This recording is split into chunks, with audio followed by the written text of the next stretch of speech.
ఒక తల్లి తన ఒక్కగానొక్క బిడ్డను ఎలా ప్రేమిస్తుందో అలాగే సర్వ ప్రాణులను ప్రేమించాలి. ఈ వాక్యం వినడానికి చాలా సరళంగా అందంగా ఉంది కదూ. అవును, చాలా శక్తివంతంగా కూడా ఉంది. కాని ఈ మాటలు చెప్పిన వ్యక్తి జీవిత కథ తెలిస్తే అప్పుడు ఈ వాక్యంలోని ప్రతి అక్షరం బరువు మనకు తెలుస్తుంది. నిజమే.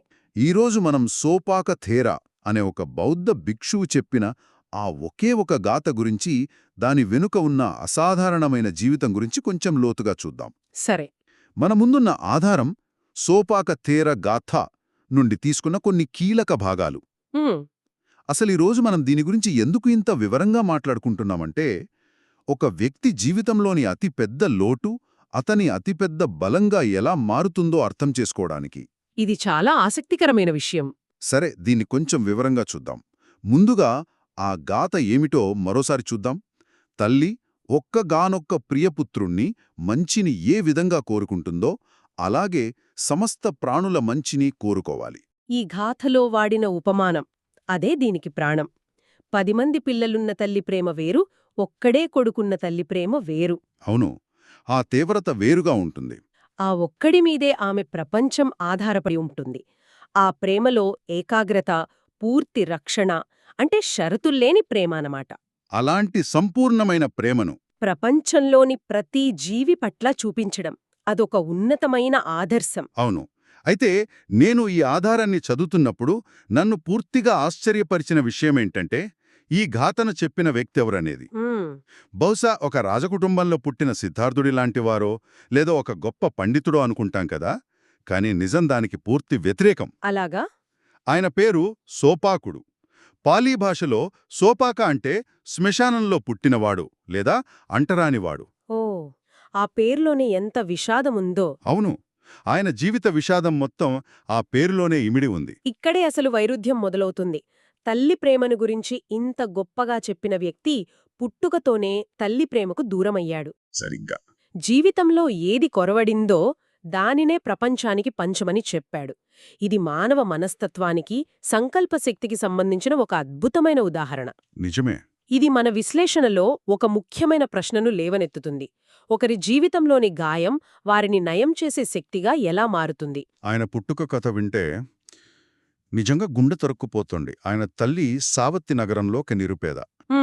ప్రసవ వేదన తట్టుకోలేక ఆమె స్పృహ తప్పి పడిపోయింది. ఆ రోజుల్లో అంటే సరైన వైద్య సదుపాయాలు లేవు కదా. అవును. దాంతో ఆమె చనిపోయిందని బంధువులు పొరబడ్డారు. వెంటనే ఆమెను శ్మశానానికి తీసుకెళ్లి చితిపేర్చారు. ఒక్క క్షణం ఇక్కడ ఆగుదాం. ఆ ప్రదేశం శ్మశానం. అది కేవలం ఒక నాటకీయమైన నేపథ్యం కాదు. అంటే ఆనాటి సంస్కృతిలో శ్మశానం అనేది అత్యంత అపవిత్రమైన, సమాజం వెలివేసిన ప్రదేశం. ఒక వ్యక్తి అక్కడ పుట్టాడంటే అతను పుట్టుకతోనే సమాజంలో అత్యంత నిమ్నస్థాయికి నెట్టివేయబడ్డాడని అర్థం. ఓహ్, అతని జీవితం మొదలైందే ఒక తిరస్కరణతో అన్నమాట. సరిగ్గా. అతని గుర్తింపు మొదటి రోజు నుండే ఆ గాయంతో ముడిపడి ఉంది. బంధువులు చితికి నిప్పంటించబోతుండగా కథ ఒక అతీతమైన మలుపు తీసుకుంటుంది. దేవత జోక్యం చేసుకుంటుంది. అవును, ఒక దేవత జోక్యం చేసుకుని పెద్ద గాలివానను సృష్టించి ఆ మంటలను ఆర్పేసింది. బంధువులు భయంతో పారిపోయారు.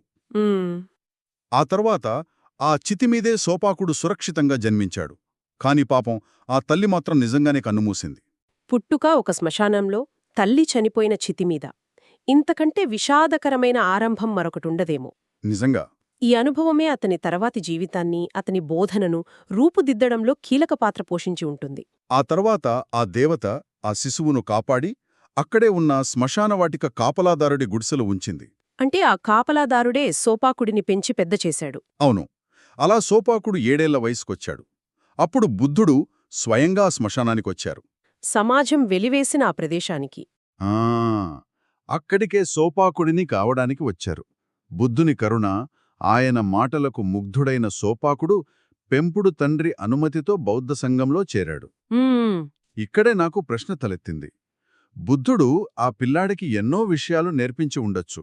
కాని మన ఆధారాల ప్రకారం ఆయన సోపాకుడికి ప్రత్యేకంగా మెత్త అంటే మైత్రీ భావన ధ్యానాన్ని నేర్పించారు. అవును. ప్రత్యేకంగా ఆ ధ్యానాన్నే ఎందుకు ఎంచుకున్నారు? దాని వెనుక ఏదన్నా కారణముందా? ఇది చాలా ముఖ్యమైన ప్రశ్న. అది యాదృచ్ఛికంగా తీసుకున్న నిర్ణయం కాదు.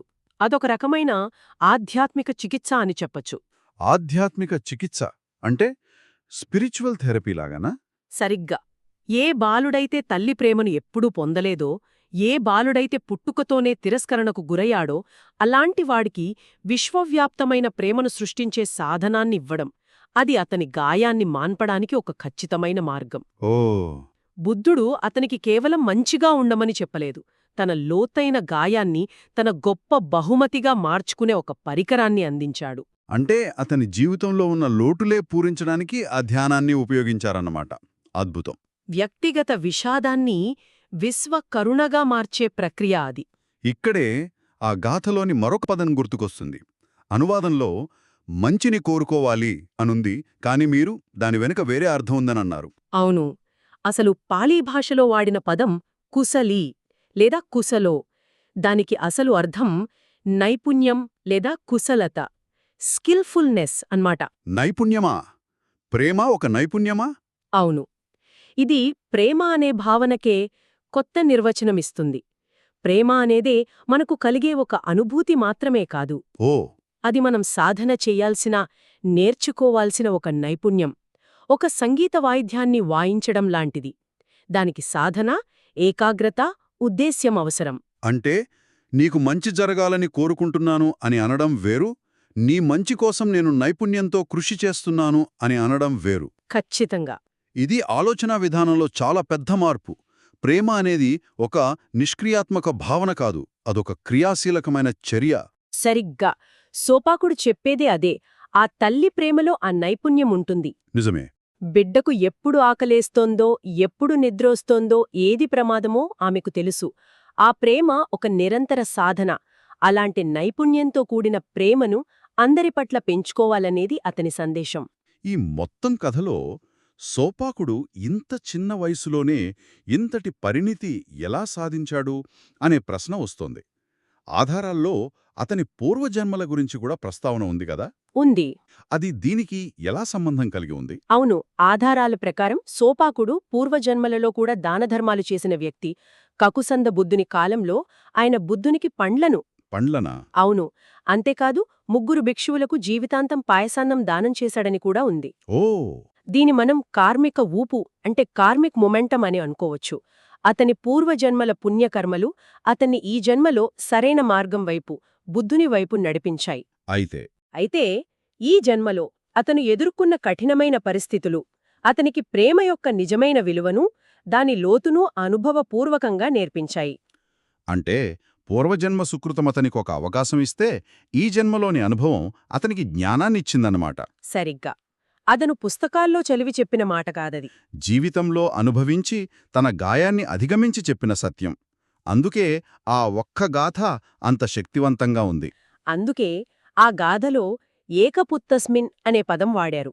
అంటే ఒకే ఒక్క కొడుకు విషయంలో. ఆ పదం ప్రేమలోని తీవ్రతను, ప్రత్యేకతను, విభజన లేని ఏకాగ్రతను సూచిస్తుంది. ఆ తల్లికి తన సర్వస్వం ఆ బిడ్డే. తన పూర్తి ధ్యాస ఆ బిడ్డపైనే ఉంటుంది.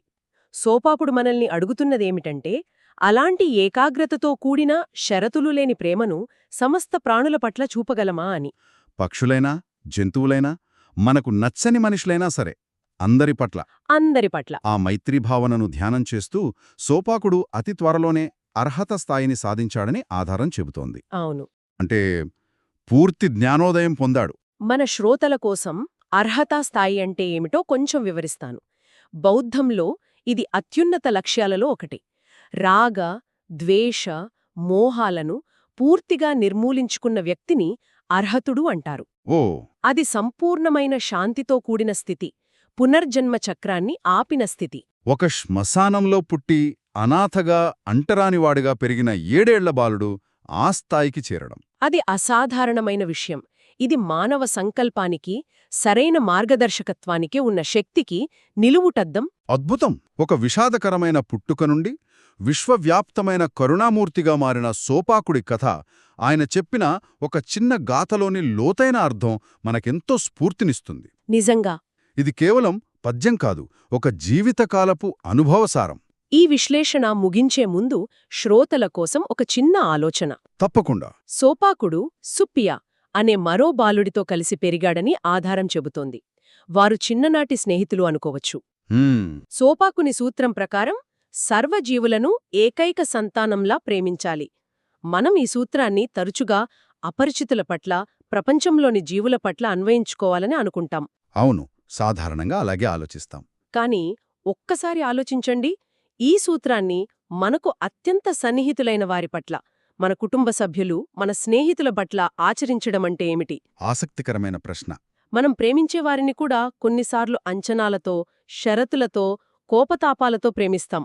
అలాంటిది వారిని కూడా ఏ షరతూ లేకుండా ఒక తల్లి తన ఏకైక బిడ్డను చూసుకున్నంత శ్రద్ధతో, నైపుణ్యంతో ప్రేమించగలిగితే? ఈ విశ్వవ్యాప్త ప్రేమ మన వ్యక్తిగత సంబంధాలను ఎంతగా మార్చగలదు? సరిగ్గా ఈ విషయం గురించి ఆలోచించండి.